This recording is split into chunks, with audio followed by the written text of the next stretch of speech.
Hey, guys, it's another SmartLess episode. We've done a lot of these intros. Here's another one. It's going to be really, really fast. Why are you in such a rush? Because we really kind of want to get to it. Got to get this in. Nobody wants to wait if anymore. If you want it to be quick, just say this is SmartLess. This is SmartLess.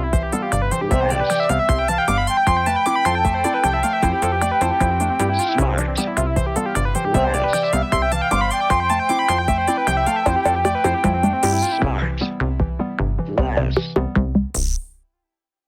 He got me. Jay was a little late today, but it's no big deal. We've all had it. Yeah, And I got to get one of those cars that go up. That would be nice. no, That go above the traffic. It's the worst. It's the worst feeling. I actually had to go to a thing this morning out here. No, all jokes aside, and it was like, there's never traffic here in the morning because it's the wintertime.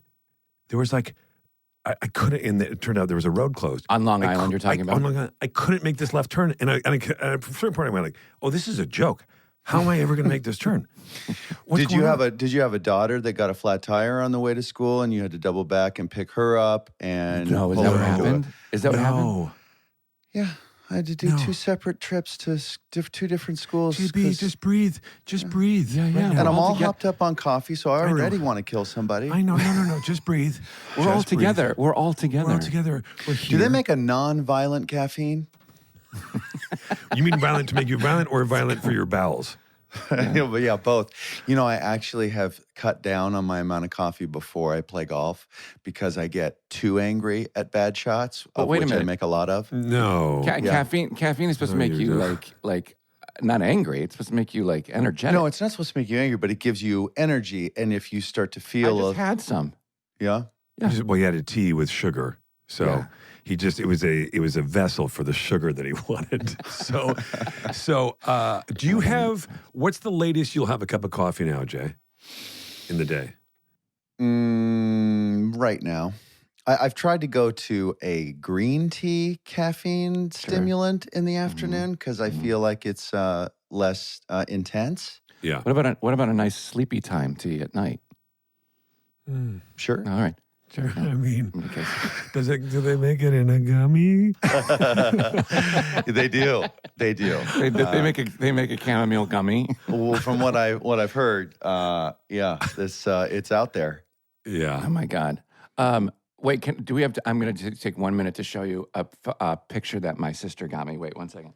He's got to take off his headphones, stand up, leave the microphone. We're already 15 minutes late. He's walking This away better from be amazing. And he knows we're doing an audio show, right? He's stopping everything for a picture. Here we go. No. My sister just sent me this picture of my family that was drawn when we were kids, and I remember sitting for it. She's like, "I'm going to throw this out. Do you want it?" I'm like, "Yeah, send it." It's a hand drawing of the whole family, and they drew my mom's eye, like a glass. Like it was the one opportunity he had to draw regular eyes, Yeah. but he didn't. I wish you could see it.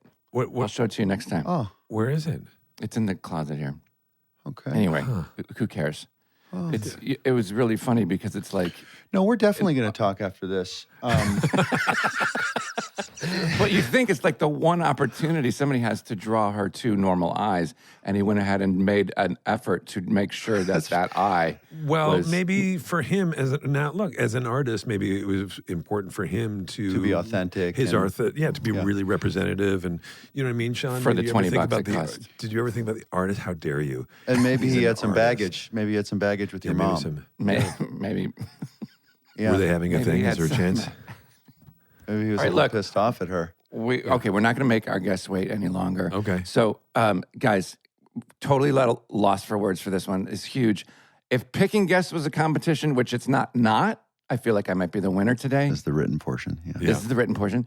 He's at the top of his game in his field, but more importantly, I've heard that good old Coca-Cola is his drink of choice, which is something we have in common. That's all I drink is Coca-Cola. Born in Cincinnati, Ohio, raised in Arizona, he fell in love with filmmaking at a very young age. He was the youngest director to be signed to a major Hollywood studio long-term. Is this Steven Spielberg? We've had many successful folks on this podcast, but I don't think anyone that's had an Oscar nomination in 6 different decades.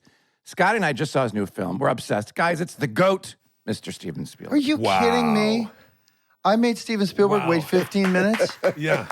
Good By the way- Lord. Look By at the this way, guy. look at this. Steven Spielberg. Oh, look at that. You Will did it. guessed it. Will, how did you know that? because I could see how nervous you were. And I just crazy thought, nervous. of course, the only person who's going to make you nervous like this is Steven Spielberg. Yeah, absolutely. Wow, Steven, how great to have you on the show. Unbelievable. God, I hope this was worth waiting for. I am so sorry. It's these kids. These kids. Yeah, I recommend daughter not got a having them. They'll make you flat late for on the things. way to school. No, and don't then- worry about it, please. I'm just happy to be with all of you, all three of you. Big likewise. Thank you for doing this. It's such an honor that you're here. So thank you. What an honor. Wow. I meant it. Scotty and I saw The Fabelmans the day it came out. And the only other time in recent memory I've enjoyed sitting in a theater that much was watching West Side Story last year. You did which- speak highly of that. Which I wrote you about, and I gushed. Which I Both love. films- Matter of fact, I reread the letter this morning. oh, that's Thank so you sweet. again. Well, thanks. Wow. Yeah, it was. That it was awesome. mind blowing. I can't wait to see the Fabelmans. It's so good. It's so good. But which makes me like think just right out of the gate. Are you an avid movie? Like, do you go to the movies still? And is there anything you like recently? I do go to the movies. Sometimes not a movie theater per se during the pandemic. So I was starved from the movie theater experience, as all of us were for over 2 years. But you keep up, yeah? Once it broke. The first movie I went to a theater to see was Nope. That was the first. That sort of broke my fast. Okay. And I went in to see it in New York. So that was the first movie. He's I an saw. exciting filmmaker. No, but not of planet Earth, as we found out is what it stands for. True story. Yeah. Did you know that, Stephen? I did not know that. I should know that because I am not of planet Earth either, and I should know my brethren. Yeah. No. Now, Stephen, can I ask you? You hear that directors have to manage not only the process of making a film and the whole team that's assembled, but also their expectations as far as what they imagined versus what is happening, and then what is ultimately you're left with as far as the finished product. Something as close to your life as this particular film is, I would imagine those stakes were even higher. So, did the Fabelmans turn out exactly the way that you wanted? Well, you know something? None of my films turn out exactly the way It's almost the way impossible. I wanted. I don't think that's possible for anybody to Right. achieve, no matter how much time and heart, right, and budget. And Because they it's a put team in it process. because it's a process that the vision is. By the way, I really think it's not distilled by having so many collaborators. It's enhanced through collaboration. So the Amen. more the talented people who help you tell your story, the better the story is going to be told. So I'm a big believer in that. But at the same time, I have a kind of high bar that is real hard for me to really reach at, and especially with the Fabelmans. Because one of the high bars of this movie were my three sisters. And I figured if I passed muster with them, because my mom and dad are no longer with us, but if they liked the movie, I was going to be okay. Yeah. Right? And if my wife liked the movie, I was going to be doubly okay. Yeah. But this wasn't the kind of movie that I thought I was making for the masses. This was something, as I've said, this was $40 million of therapy. And Which is about how much it costed anyway. yeah, maybe that's how much it costs. Having never been in therapy except one time to try to get out of the Army when I was 18 years old. And my dad said, well, you can go see my psychiatrist and maybe he'll write you a letter. And I saw him about 5 times. And then he was actually pro the Vietnam War and wouldn't write me the letter. So No way. that was the last time I actually was in therapy. That was That'll it. teach you. But my no, God. this was. I didn't have big expectations in terms of people understanding this, thinking that I was making a movie, obviously making a semi-autobiographical movie about key moments of my formative years, Right. of growing up inside a very unusual family, until people started seeing the movie and telling me how they felt about the film, and then immediately telling me about the similarities Yeah. about their childhoods and the divorces and the bullying and Same. the anti-Semitism, and suddenly all these notes and letters and emails and texts came pouring in, and I actually felt like I wasn't alone anymore. I felt like I was in great company. How That great, my yeah. story wasn't so unique after all. Well, which by the way, is a great lesson. I think that all of us go through as we get older. We start to recognize, if we can look for the similarities in other people, then we can start to recognize how not unique we are as people. And certainly that's been part of my journey. But Did you ever have, or do you continue to have moments when you make a film that is semi-autobiographical, that does have incorporate these key moments from your life? Did you ever have moments where you wake up and you have almost like a panic of like, oh gosh, that was so revealing, or oh, this moment, like, does it catch up with you in moments that you don't expect ever?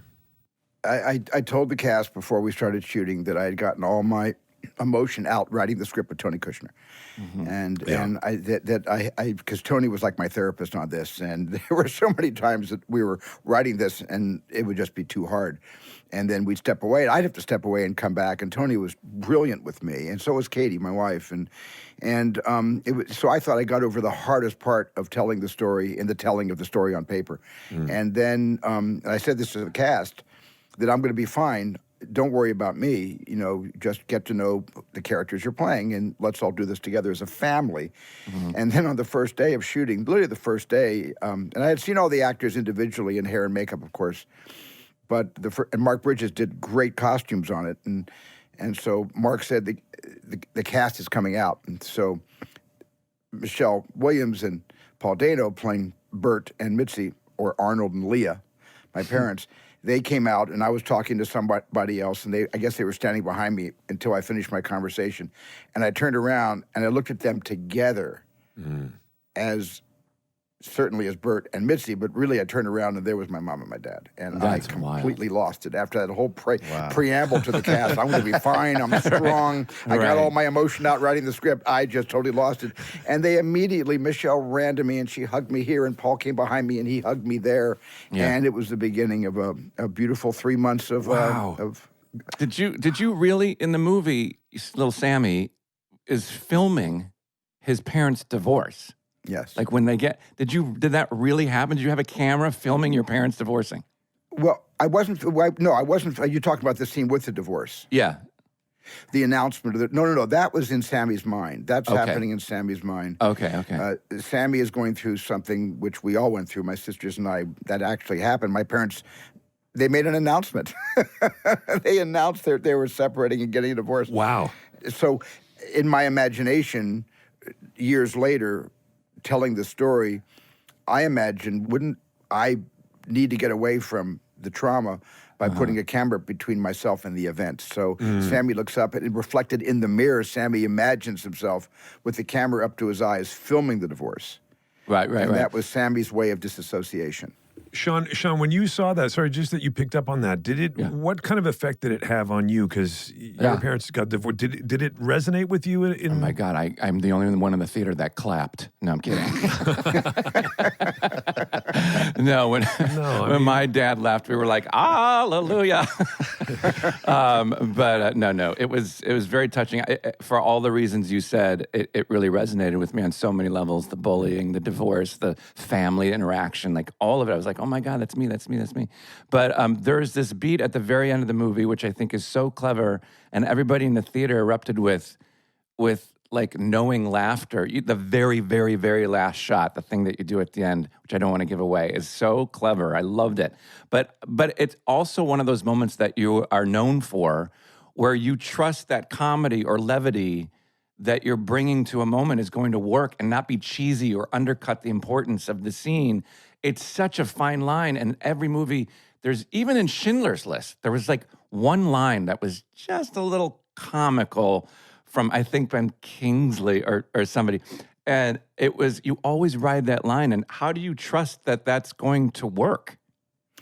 Well, what I trust is that the audience remembers the movie I made. That the audience remembers it well enough that if I recall something, it will be recallable. If the audience didn't understand the gist of that last big scene between Sammy and his hero, and if they didn't listen to the content of the lesson, that would have fallen on deaf ears of an audience.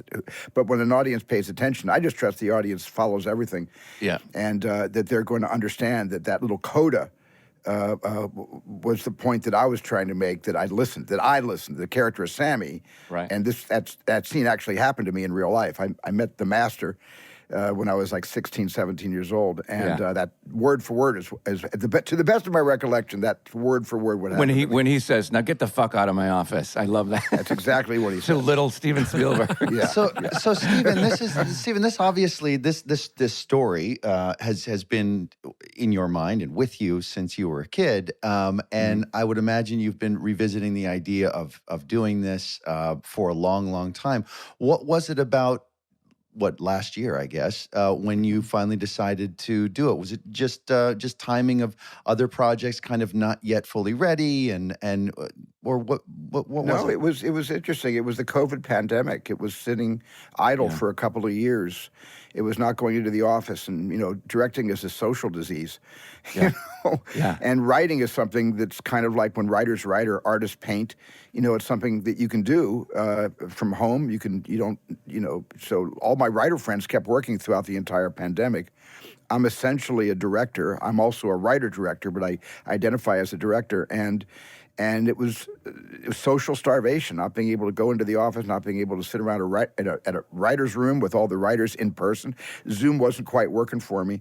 And I kind of also was terrified that this was an end of days, an epic level event, an extinction level event that was happening to the world. By the time Tony and I sat down to seriously start engaging in discussions about writing this, we'd already lost 250,000 Americans to COVID. I didn't know, and I actually was saying to Katie and my family, if there was one thing I wanted to leave behind, if I got a chance to make one more movie, what would that movie be? And without even blinking, it was going to be the story. Wow. That's cool. James Gray, who directed Armageddon Time, said something like, and I'm paraphrasing, during the pandemic, we were locked away for 2 years, and everybody got very introspective, and that's why all these movies now coming out are personal.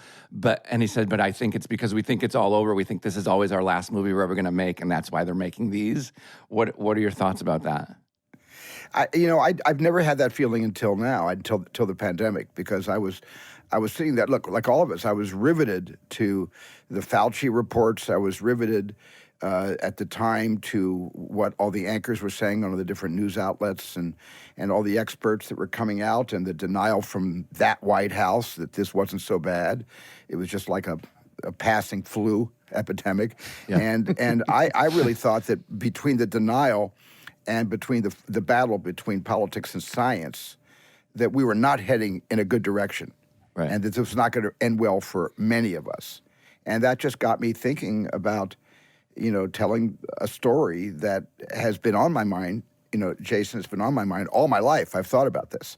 Mm-hmm. And I thought about someday I got to tell the story. And I would tell episodes, with your friends, you're always talking about your childhood, right? You're sitting around schmoozing about what it was like to grow up. Yeah. And I would often tell some of these more seminal events that appear in the Fabelmans. And I had a lot of friends of mine saying, why don't you tell that story on film someday? That'd be a pretty good movie. And my mom even said, Steve, when are you going to tell the story? When the Susan Lacey HBO documentary came out a number of years ago. Fantastic. My mom saw it and called me up and she said, okay, now you got to make that a movie. That's got to be a movie that we can go out and see. So and then Kate was always supportive, and Tony was the one that really, Tony Kushner was the one who really wouldn't let it alone. All through West Side Story, he kept saying, I love that. And then for our next number, right? And so Tony was really the one that lit the hottest fire to get me to think about getting serious about this. That's so cool. And now I read you're going to get to see one of your kids, your daughter, direct a movie. I just read. Yeah. Oh, that's Are you cool. excited about that? Destry. Yeah. Yeah, I'm so excited about that. She was hired based on a short film she made, a wonderful short film, which I adored. And the producers behind the John Wick series saw it and gave her a movie. That's cool. That's really great. With a respectable budget, too. Yeah. So it's exciting for the whole family. Was she a bit of a set rat? Has she been shadowing you for a long time? She has been, but, for most of her life, she was in love with the equestrian arts. Yeah. She was a fantastic hunter jumper. And she had horses ever since she was 3 years old. And we all thought that she was going, for the Junior Olympics, that she was going to, like Jessie Springsteen, Bruce's daughter, she was really going to make this a career. Mm-hmm. And then what happens is, and the trainers all told us, they said, well, there's going to be a point where she discovers boys or she discovers girls. But in either case, when she makes that discovery, that's that's the turning point. They either continue writing or they stop writing. And Destry stopped writing. But she always loved movies, and she'd always come to the set. And she worked in the property department of West Side Story for 3.5, 4 months when we shot that movie. So she was on set every day. Cool. And this was just something that she was always interested in doing. And the other thing that Destry did so well is she's a great stills photographer.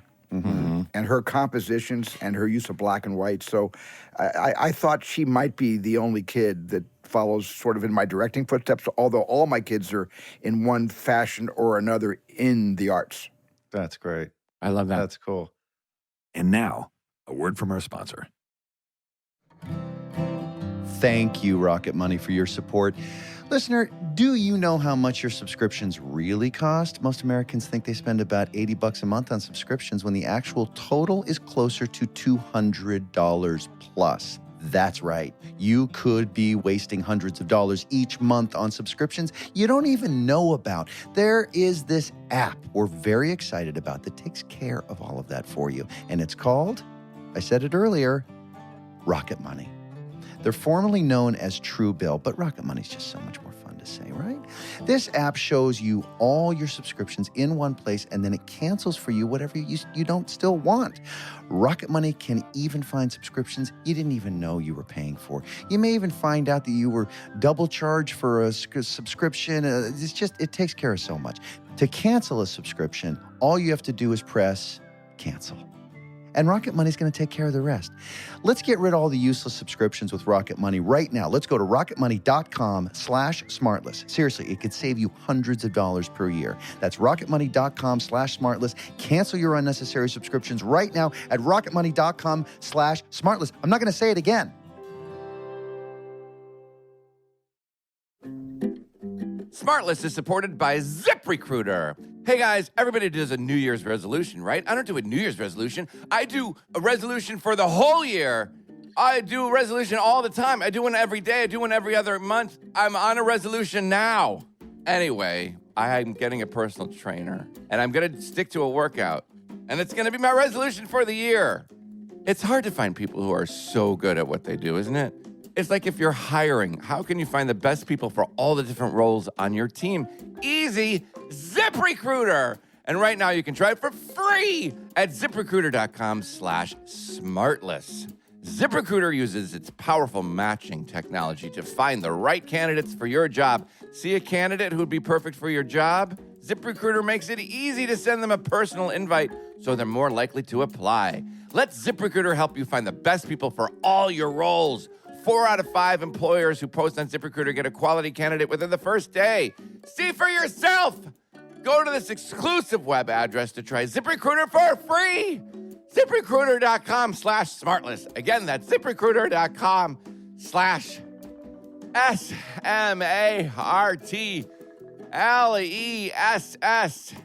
ZipRecruiter, the smartest way to hire.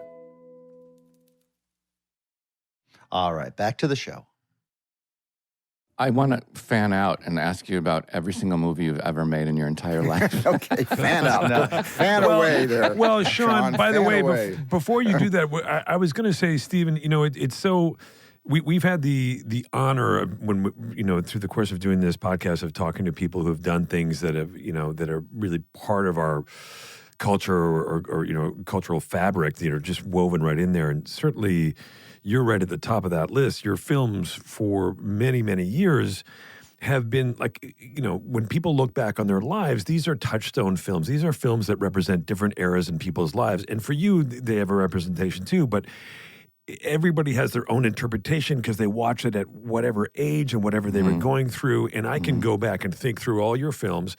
I saw Jaws in the theater. I was a little kid. I was way too young to see it in the theater, but I did for my buddy Jeffrey's birthday party because his mom was a little bit of a wingnut. And she let us go and see it when we were too young. And I remember, this is a true story. I've never said it. I laughed on purpose because I was so scared that I laughed in order to fool myself to not be scared. Yeah. And I still have that memory. And that is a movie that you made, and that is, and so many people, millions and millions of people like me, like us, have different memories from all those films. Do you ever, I that laugh something because that I'm ever- so scared whenever I see Jason. Yeah. Yeah. Is it something that you ever think about? I mean, is there I don't want to put you on the spot, but is there a weight to that at all, knowing that connection that you've had with the people of this planet? Yeah.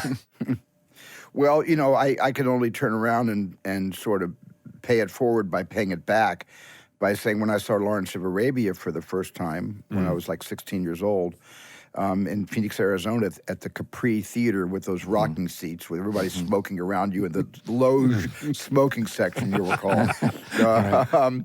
And I never smoked, so for me that was kind of like desert scenes and I'm choking on people's cigarette smoke. But that was seminal for me, and that was the touchstone for me that really, at first, made me not want to be a director because I thought I'll never, ever be able to get anywhere near what I've just experienced. But then I kept seeing the movie. Every couple of weeks I went back and saw it and again, and wow, so when people come up to me and they say, well, the first thing they come up to me and they say, I'm talking to someone, and they say, I saw E.T. when I was 7 years old, and the person telling me that looks like they're my age. And I'm going, well, how old does that make me feel? Of course, I know. Well, of course. Speaking of the first time I ever met you, years and years ago, and I came up to you and I told you this story, which was when I saw E.T. when I was 11 years old. My brother Kevin took me for my birthday. And I said, after the movie was over, and of course everybody was crying in the theater, I said, I'd give anything to be him. And my brother said, Elliot, I know, to have a friend like E.T., wouldn't that be so cool? I go, no, I'd give anything to be Henry Thomas. Like at 11 years old, I knew that I wanted to be, I wanted that part. I knew that I wanted to be an actor in a film that was that great. And great. that's when I kind of knew. That's fantastic. Can I Jason, dork how many out on callbacks did you have for E.T.? couldn't get a reading. Can I dork out on a process question real quick? So you have inspired so many of of us aspiring filmmakers in many things, not the least of which is shot design.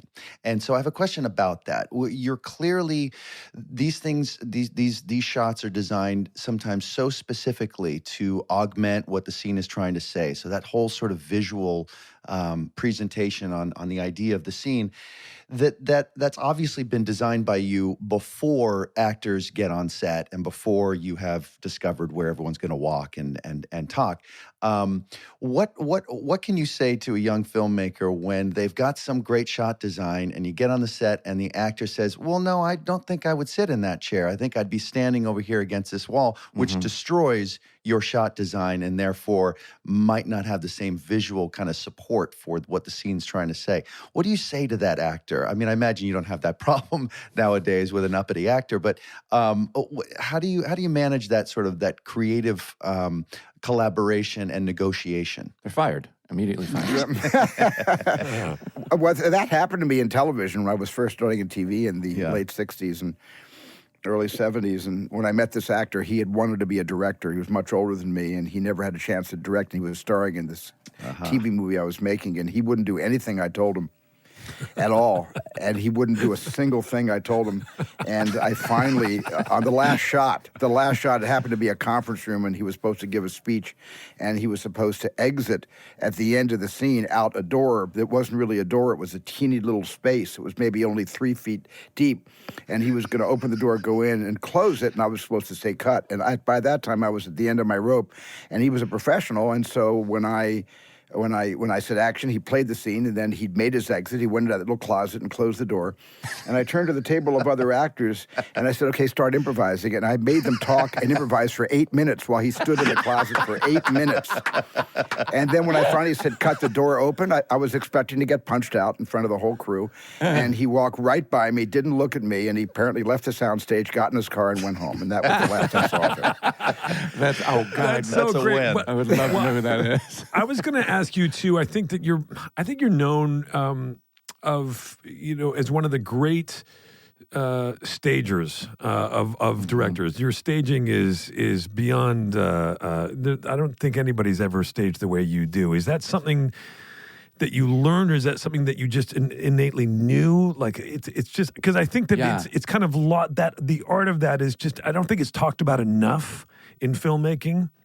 Thank you. Especially Thank you now. very much for that. I've staging to me is one of the most important things I can contribute to telling a story, again, because I think that the shots essentially are a way to illuminate what the writer has already put down on paper and what the actors have already interpreted to be their new selves as we all work as a company. And so my part of that collaboration is to illuminate and even to strengthen some of the moments through shot study or through blocking. And I just know growing up that I was always amazed at moving cameras, and especially Louis Milestone, the moving cameras of All Quiet on the Western Front, or his Korean War drama Pork Chop Hill, those amazing shots where the camera just climbs a hill with Gregory Peck and Woody Strode and Robert Blake, and they're climbing this hill, and the first thing I thought about was, that is the coolest shot. And the second thing I thought was, how many people does it take to push a dolly up a 30-degree incline? So I was always sort of behind the scenes as I was admiring what was happening in front of me. And and William Wilder's staging and blocking, and certainly Billy Wilder's staging and blocking. There are just directors that I learned so much from. Yeah. What about sorry, Sean, I just want to say as a follow-up to that then, because there is a very, I notice, especially now with filmmakers, not to get, again, too inside baseball, but we've become increasingly reliant on cutting and on close-ups, et cetera, et cetera. And I remember I watch Close Encounters probably once every year, maybe every year and a half. I can't stop watching that film. It's for whatever reason, certain films speak to you, and it always scratched an itch for me. And there's a scene where Richard Dreyfuss is finally losing it, and he's at home, and the camera's almost like it's on the threshold of this door between the two rooms, between the living room and the sort of the kitchen, and you never cut. And it's not gratuitous. It's not like, this is one take and you're looking for applause, because you're telling the scene and you're able to capture that frenzy of that moment of this family that's falling apart. And everybody's talking over each other, but yet you can still understand it. And the camera moves with everybody. And I just thought it's such an unheralded moment. And yet, once you start to understand what the filmmaking process, you're like, this is a great way to tell this part of the story in a way that people don't realize.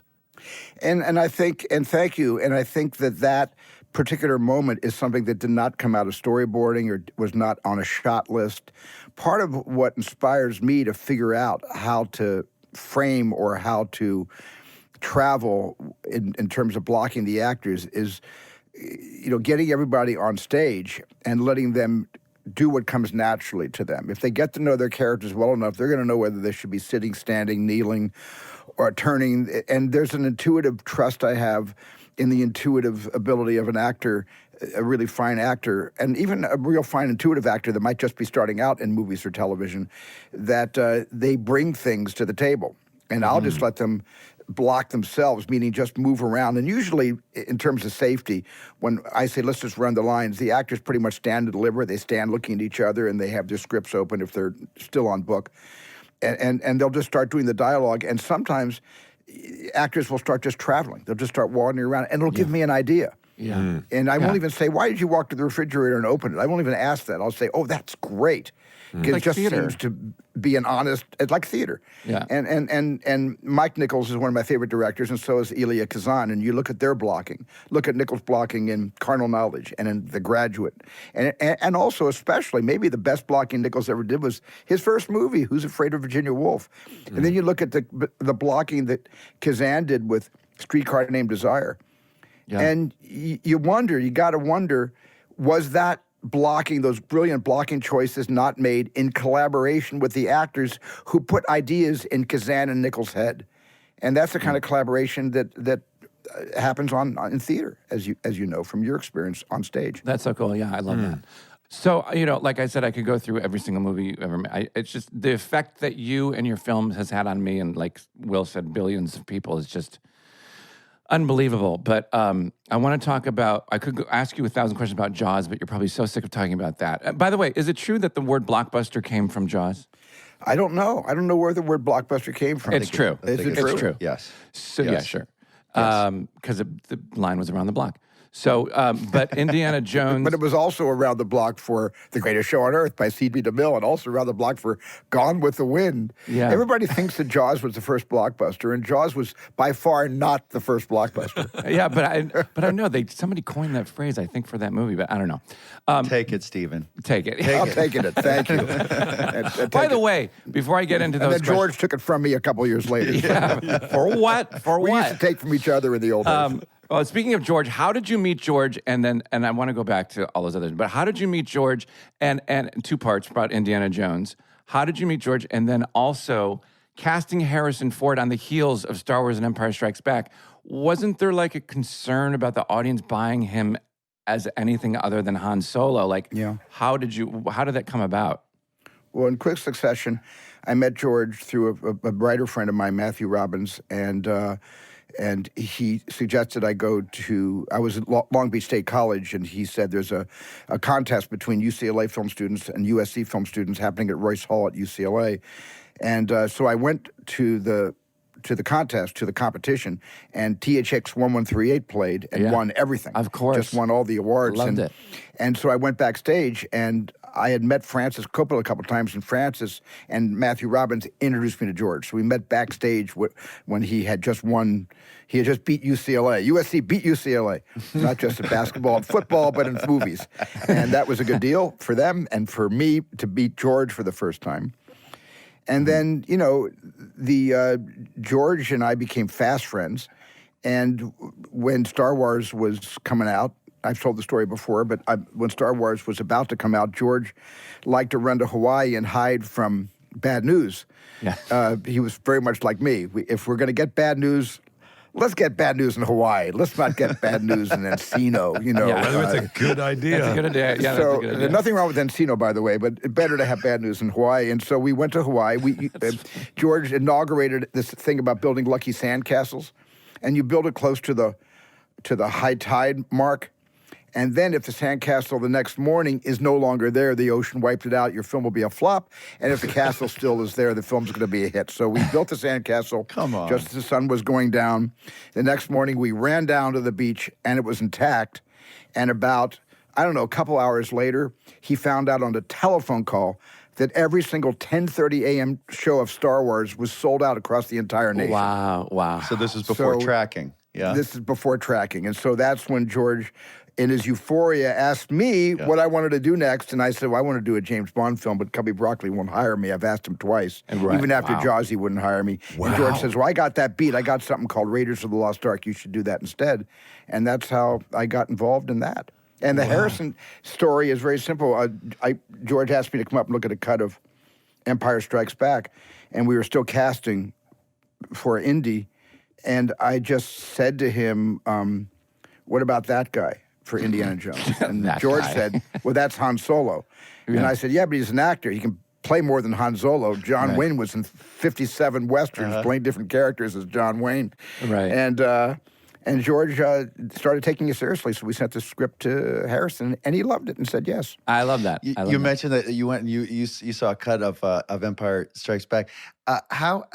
That's something that's I just think so cool that you guys, your peers at a very, very high level, look at each other's work at an early stage and give notes and help one another out.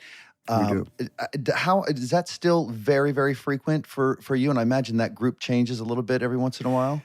It was part of a wave where all of us were interactive with each other for years. It doesn't happen so much anymore, but oh my God, in the 70s and 80s, we couldn't wait to take our movies, and we couldn't wait for the royal drubbing, because it was not always, our rough cuts were not always greeted with support. It was usually, this doesn't work. You got to fix it. You got to throw that out. You got to reshoot this. You got to reshoot that. So it would get kind of violent, sometimes. I remember when George showed Star Wars to all of us. He showed Star Wars for the first time to about 40 of us, and I would not say it was the best rough cut screening anybody had ever seen.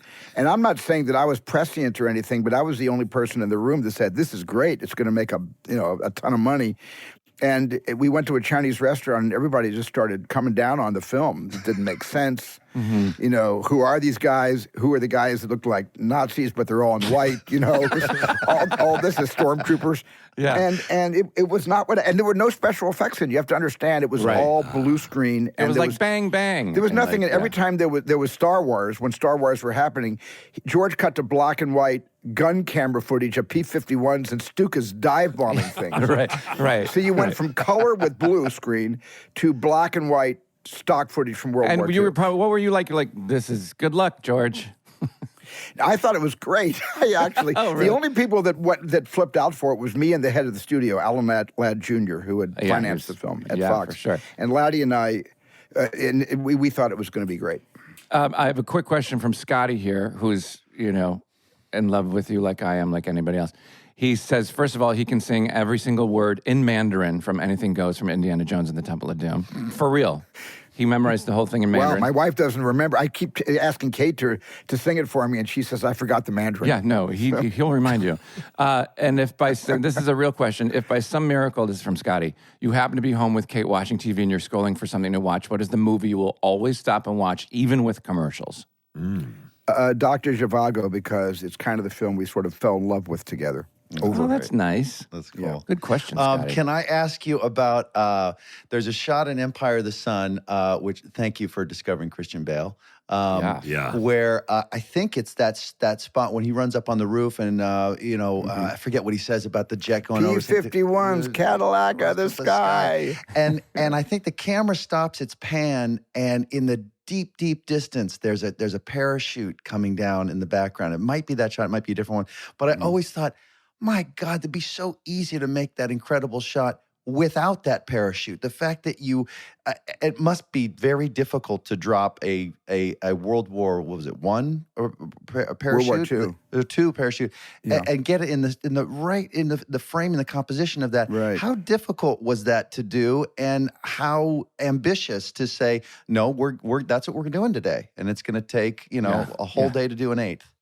That was in the script. That was Tom Stoppard's contribution, who wrote the script based on the J.G. Ballard book. And Tom just created a kind of dream world for Jim, played by Christian Bale. And he's been hugged by Dr. Rawlings because he's sort of gone, he's become hysterical, let's say, on the roof. And Dr. Rawlings is trying to calm him down. And when he embraces him, Jim looks up and this parachute's coming down. And it was just something that Tom had put in the script to create a kind of dream state for both the character and for the audience. In order to call into question, is this really happening in reality, or is this only happening in Jim's imagination, since Jim had an overly active imagination? Mm-hmm. Yeah, but it's so difficult probably to... I don't remember if it was difficult or not. I have a feeling that it was one of those things where we had the stuntman on a crane, and there was probably even... I'm not really sure. I kind of forgot how we did that. It was a long time ago. I'll bet you probably had to drop him from a plane and just pan the camera to wherever he's going to drop down, frame left or frame right, and just kind of pivot with it. Because I don't think you get a crane up that high for those old parachutes.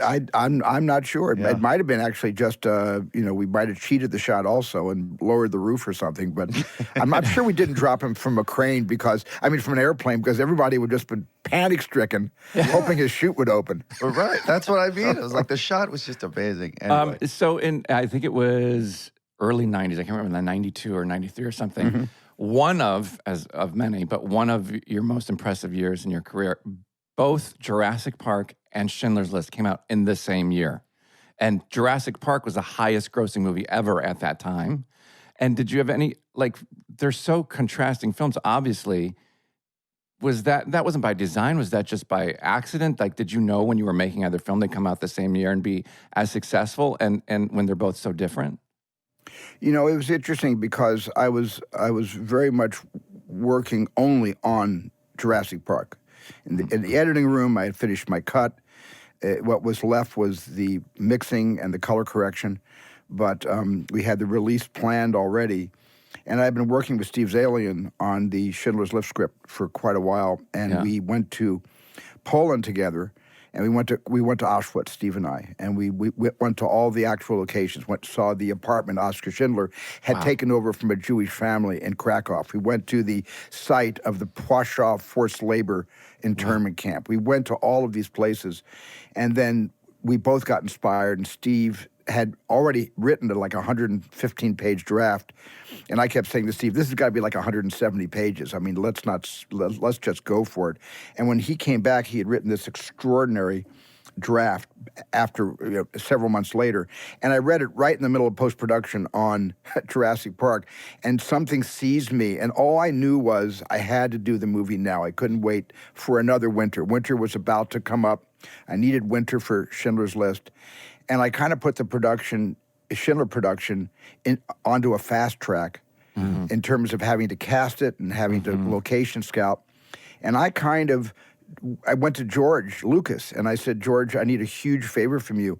I've never done this before, but I got to make Schindler's List. And don't ask me why. It's just in me. It's in the marrow, in the deepest parts of my, I guess in that sense, I have to tell the story. It's in my marrow. And I don't want to wait a year. I don't want to let this feeling wane or dissipate. Yeah. And will you take over the rest of Jurassic Park?" So George agreed, and George mixed the movie. Oh, wow. He corrected the color. And it had already been cut. I had locked the cut, but George did everything else after the lock cut. Wow. And that allowed me the freedom to go off and start I mean, and the cool. confidence that you've always had. I remember that documentary you're talking about called Spielberg, which is so great, that you said when you were much younger and making your first films, once you finished one movie, you couldn't wait to start another because you felt good about yourself when you were making films. And when you weren't making anything, you had to be with yourself and reflect on who you were, the doubt, that, as you called them, the scary whispers of lack of self-esteem or whatever it is. Yeah. When did those feelings, I'm sure they don't creep in anymore. I mean, look at you. But how and when did that shift for you where you became, I'm going to trust the moments in between movies? I've never taken that beautiful pill. That's never happened for me. I mean, oh my God, I wish that would have happened for me. No, fear is my fuel. I've often said that. And it's true. The scareder I get, the sort of more proactive I become. And I get more inspired if I'm not secure. If I'm really secure, look at my sequels. They're not as good as the originals because I know at least it's going to open. It's going to open really well. Yeah. And so. But you had the confidence not to make Jaws 2, which is I don't understand. Yes, I did. I had the confidence not to make Jaws 2, and I didn't think there should have been a Jaws 2. I don't know if there's an answer for this, but if there is one, you'd be the one to be able to come up with it. It seems like every year the distance between the films that get great reviews versus the films that make a lot of money gets further.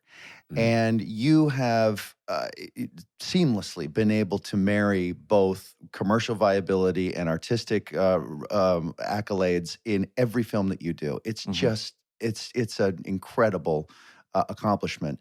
What would you say to a filmmaker that was looking to, make money with a film or, be commercial, sell popcorn, but also really impress the most discerning of critics, viewers, etc.? What is that ratio? What's that sauce it's not this, it's not that, it's together? I mean, I think every filmmaker needs to make a movie that filmmaker would not be able to live without making, would not be able to live without in their lives. So the first person the filmmaker has to please is him or herself. I mean, that's absolutely essential, that you've got to do something, right for you. Then you have to, of course, be responsible, and you don't want to overspend, and you want to control the budget as much as possible. The film doesn't feel like a commercial movie on the outset. You don't want to spend a ton of money if it's not going to make a money back for the studio, because often it's the commercial success of something that gives you your second job. Or if the film gets great reviews, by the way, and doesn't make any money, that can also get you your second job. But you've got to please yourself before you try to please the studio or try to please the critics. You've got to say, if nobody goes to see this movie, and if nobody really writes nice things about it, but if I like it and I could live with the story I told and the work in that story, that's good enough for me. And that should be the main criterion for filmmakers. Right. So the story, so you're not thinking, I need to do this to achieve this, so that it's viewed by other people in a certain way. And how they feel about it is secondary to how I feel about it. And that's where I'm going to... That's exactly right. But if you want to make commercial movies, then what are you going to go for first? A high concept. Right. You're going to want to get into the high concept business, and you're going to want to do something that's already been proven to have been successful. And the kind of movies I really admire are the films that nobody ever guessed would make any money at all, and they make a lot of money. Really? That's always really when something like that happens, that's very exciting. It seems like lucky for us, what you seem to think is commercially viable or is super relatable ends up being very, very human stories, which is a great guess as to what is going to be commercially appealing. Is something that we can all relate to. Something, we're all human. We all have parents. There's a small little person inside of all of us that we've been with since we were little kids, that no matter how old you get, it's still there. And you always little seem Jakey to, Bates. Yeah, little Jakey Bates. Jakey. It seems like they're at the center of all of your stories, no matter whether they're big movies or small movies or black and white or color or effects or not. There is something that you just drill us right in the chest, and just thank you for that. No question in that. Just Thank you. Yeah. Thank you very much. Do you have a Jason kind of touched on this already, and we've asked this. We've kind of talked about this area a lot on our show. But how does it make you? Does it bum you out that certain films you may be drawn to direct would be for streaming and not the theater now? Like that whole argument of like the movies that used to be in the theater are now on our TV. When you say bum me out, are you talking about my own work and the choices I make? Sure, but in terms of the business as a whole. Well, the streaming business has given a chance for 5 times more filmmakers to get their start making films than had there never been a streaming business. Yeah, that's true. So right away, it is a huge opportunity for storytellers to get their feet wet. Yeah. And if they have a good idea, or they find a book and a streaming service wants it, and the person's only done music videos, or the person's only done commercials, or the person's, just on someone else's recommendation that the streaming service trusts, or an actor that says, I want this person to direct me. It's a great way to get started in this business. My God, if we had streaming services back when I was starting out, a lot more filmmakers would have gotten their breaks. Right. So I think the streaming services are very, very good. What I would like to see the streaming services do, however, is to allow more theatrical window dressing so that they're at least given a chance to make some of their money back theatrically, where people can go out to the movies and see them before they debut on the service. Right. Yeah. And I think if you come out with a movie that is popular, or at least is critically popular, if not commercially popular, you build up the IP. You build up a cachet is created, and suddenly the film becomes kind of famous. So when it comes on the streaming service, debuts 3 weeks, 6 weeks later, it's recognizable, and people say, "Oh, I've heard all about that. Yeah. Wow, I want to see that." Yeah. And so I don't understand the day and date philosophy, which is why I'd be terrible running a streaming service, and why I'd probably get fired the first day. Well, one of the other things that streaming has given us an opportunity for as viewers and filmmakers is the more the long form approach to these stories. And I'm sure that you've answered this, so I apologize for not knowing your answer. But if you wouldn't mind repeating it, your instinct or appetite for doing something that is perhaps a limited series, some sort of an 8-hour story as opposed to a 2-hour story. Where do you sit on that? I'm sure you play with certain ideas. I was willing to do Lincoln as a 6-hour. Oh, wow. Because I couldn't raise all the financing for it. Nobody believed in it. Our company was only good for 50% of the budget, and I went all around town, and everybody turned me down. I'm not going to name names, but every single person turned me down. And I was ready to make a deal with HBO to expand it to 6 hours. Tony Kushner's first draft was 550 pages, so I had the goods. I had the material. Wow.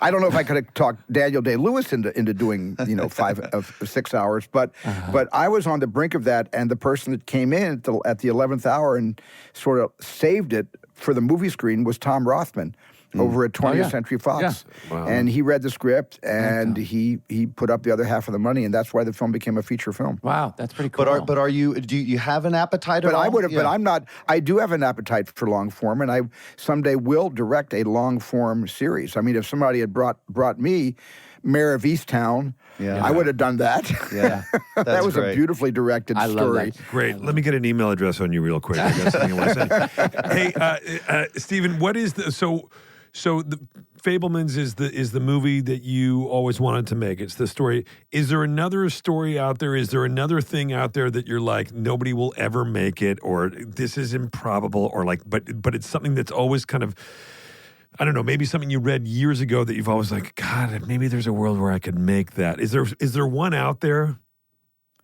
If there was, I wouldn't be talking to you guys. I'd be on location somewhere shooting it. And I would say, I'll do it next year when I'm available. I'll talk to you guys next year because I love your show so much, your podcast so much. No, I don't. I actually haven't crossed that bridge yet. I don't have what you would call the next film I've always wanted to make. West Side Story fulfilled a deep, abiding love of the idiom of the Hollywood and the Broadway musical, and it was the only musical I would ever turn into a movie. And not to say that I didn't love the '61 movie, I adored the '61 movie, but Tony Kushner and I found a way to make it relevant for today, for our time, and that's why I did it. And I don't have any desire or appetite to make another musical. That was it for me. Right. But I don't have a wish list that goes much beyond the Fabelmans as my personal kind of love letter to my family, and not so much of a love letter to the bullies in my life, but that's certainly the way that I was able to work out the trauma, because I think we all work out trauma through the art we create. That's how you work out the trauma. By the way, one of the greatest lines in the Fabelmans is when the bully's bullying you in the hallway, and you say, maybe I'll make a movie about it one day.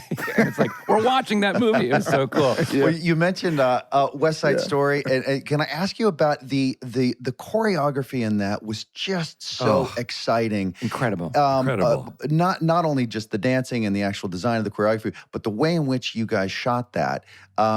Sorry to ask another process question about shot design and cover strategy, but what was the call time on that? Sorry, but Jason really likes to get into the nitty. But it did seem to me like the choreography had to happen first, and then you and your cinematographer, was that Janusz as well? Janusz Kaminski. And so would you guys watch these dances fully done and then decide how you're going to shoot it? Yes.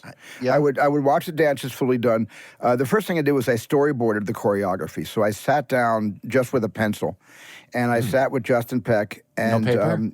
And I did the whole thing on paper. I went to Justin's office. He's the choreographer with his associate, now his wife, Patricia Delgado. And I just started, we put on the Broadway, 57 Broadway, score, the Broadway album. And I basically used the Broadway album, and I just started doing shots. And I just started figuring out what could be a sustained shot where all the dancing could take place in front of your eyes, before your eyes, so it doesn't seem cheated. It's all happening right before you, and what things needed the staccato energy infused of montage, of editing. And I figured that out. But then, when Justin started choreographing it, I'd go down to Dumbo, Brooklyn, and I would just watch him put all these numbers on their feet, and I took my iPhone. And guys, I just basically shot every number up with my iPhone by myself. I'd be sometimes in a chair with 4 casters, and they'd dolly me around, but I got all my shots on my iPhone. I would cut it together to the music and then realize, well, that sucked. And I would go back the next day, and I would reshoot the whole thing on my iPhone. And because he kept repeating the choreography and he kept fine-tuning it, I was able to make 6, 7 passes and cut all those passes together with my camera device. Wow. So by the time I got to the stage, or the time I got to the streets of Brooklyn and the streets of Paterson, New Jersey, and down to Harlem, where we shot a lot of the film, it had already been shot on video, and I just went and converted that to film. By the way, Tim Cook is going to request the tapes from this for his new iPhone commercial. Yeah, exactly. I want to ask you one of my favorite moments, and a lot of people, but to me, a profoundly funny, great moment. I want to know how much of it was planned before, or how long before, is that great moment in Indiana Jones when the guy pulls out the knife and the sword and he starts swinging it around, and Harrison Ford just pulls out his gun and shoots him, and not only just shoots him, then turns away and like back to business. To me, it's profoundly funny. Everything about it is great. And then beautifully recalled in the end of the trailer of the new film. That's right. I was just gonna say that. It's recalled. I think what's funny about that, and I'll tell you in a second how that came about, but I think what's funny about that is the last thing he does when the swordsman threatens him, and I felt this was really important. I asked Harrison to wipe his brow, and in so doing, fold the front of his fedora hat upwards so he looks a bit like Gabby Hayes. And I thought by making him look a little funny looking, by taking the brim of his fedora and forcing it to go up as opposed to coolly be down just over the brow, it took the onus off of cold-blooded murder. Right. That's wild. That was a little thing that I was hoping would work for us. But the whole reason it happened was Harrison, had some tainted lamb the night before at a restaurant where we were shooting in Kairouan, Tunisia, and he had some tainted lamb, and he had a case of what we call the touristas, and he said that morning, you only got an hour. I'm going back to the hotel in an hour. What can you do in an hour? And I said, but it's a 3-page scene between a swordsman and a whip. You're supposed to fight this guy with your bullwhip. He said, yeah, but you only got an hour. And I remember saying, well, why don't we just shoot the guy? And Harrison remembers saying to me, why didn't we just shoot the guy? So I don't know whose idea it was, but I know it was one of the two of us came up with the idea. Yeah, that's great. And about an hour and a half later, we had done 4 shots, and he went back to the hotel. Wow, that's amazing. That is amazing. When I corner Jason at a party, sometimes he calls me Gabby Hayes. Anyway, so I have one question about... Nobody's going to know who Gabby Hayes is, by the way. I know, exactly. But one question about, and then we'll let you go because I don't want to take up too much of your time. John Williams, okay?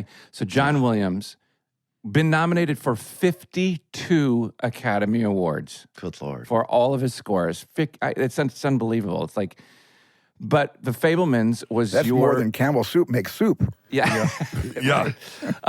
But your collaboration with him in The Fabelmans, as he now famously has made it known that he's retiring from film scoring. Tell me what that was like, sitting in those sessions with him, knowing that this is going to be your last collaboration together. Right. Well, we collaborated on Indiana Jones 5, which he just finished, and that'll be his last film score, which I'm emeritus now. I'm executive producer, no longer directing. Jim Mangold's the director. But for The Fabelmans, that was going to be the last score that he was going to write for me as director, and I knew that going in. And Johnny did something very special. I mean, he always previews the scores for me, but he had come up with a tune we only play one time, which is in the last scene between Mitzi and her son Sammy. The last scene they have together in the film. And John composed it just for that scene. And then, of course, it recalls itself in the end titles. You get to hear it a second time over the end credits. But it was one of the loveliest pieces of music he has ever written for any of my movies. And he did it as a gift to my mom and to my dad and to me. And I'll never forget it, and I'll never forget my reaction to it. And I've had a lot of very emotional reactions to Johnny's music. But the only thing that this reminded me of was when he wrote the main theme from Schindler's List.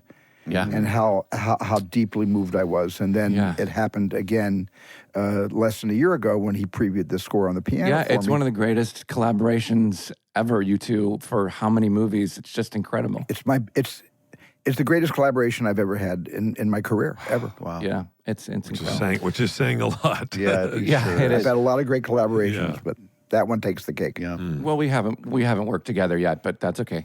But anyway, That's coming. That's coming. That'll be one of the greater ones. Check your email, Sean. Yeah, for sure. Steven, thank you for your time. I could ask you 75,000 more questions, but you're very, very kind to give us even this little bit of time. This flew by for me. Literally. I just had the best time talking to all three of you. Thank you Steven, so much for inviting me. appreciate it. Thank you so much. Huge honor. Thank you Huge so honor. much. Please Gosh, keep what an going. honor. Thanks, pal. All right. And Jason, Yes, keep sir. directing. I Yeah, love your thank Ozark you. episodes. I love all your work. Thank you. Thank you very much. Thank you so And much. Sean, My good God. luck on Broadway, and Will, good luck with everything that you Thank do. you. And I'm just very honored that you three guys chose me to talk to you.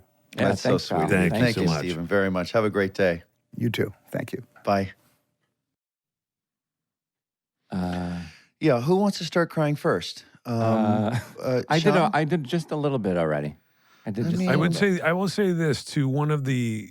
First of all, how incredible that we got to sit and have an hour talking with Steven Spielberg. Steven Spielberg. Sean, I and- think you win the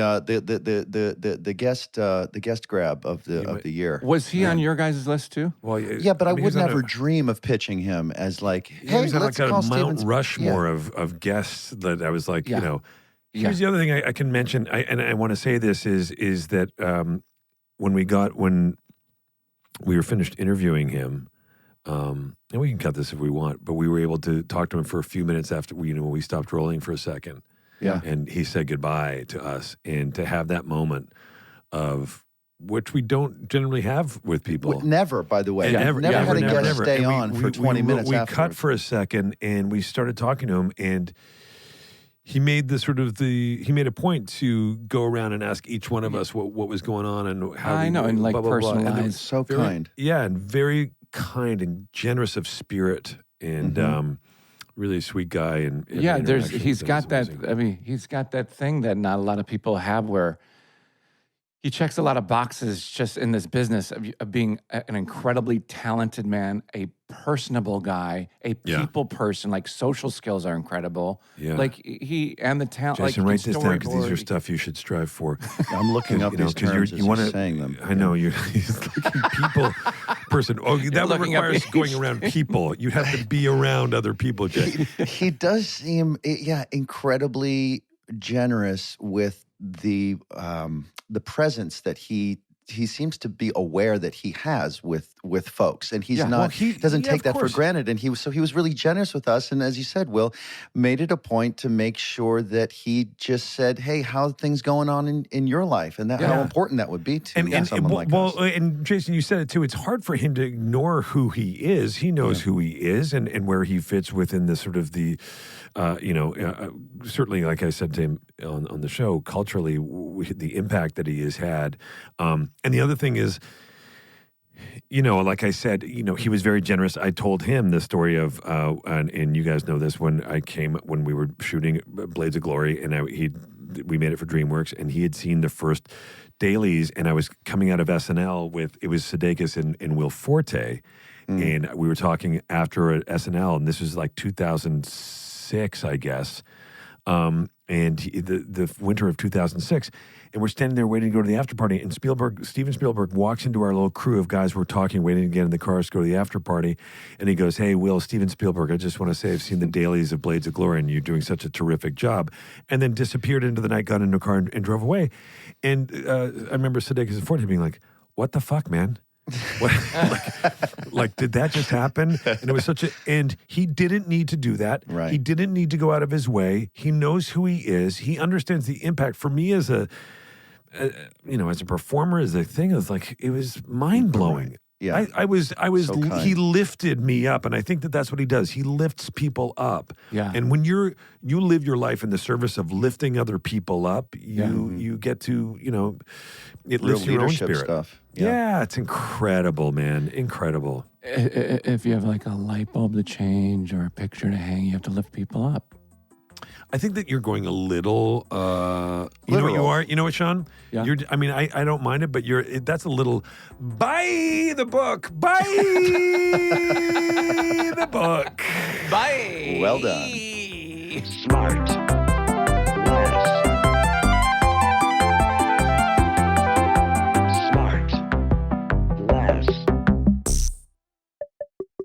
SmartLess is 100% organic and artisanally handcrafted by Michael Grant Terry, Rob Armjarv, and Bennett Barbago. SmartLess.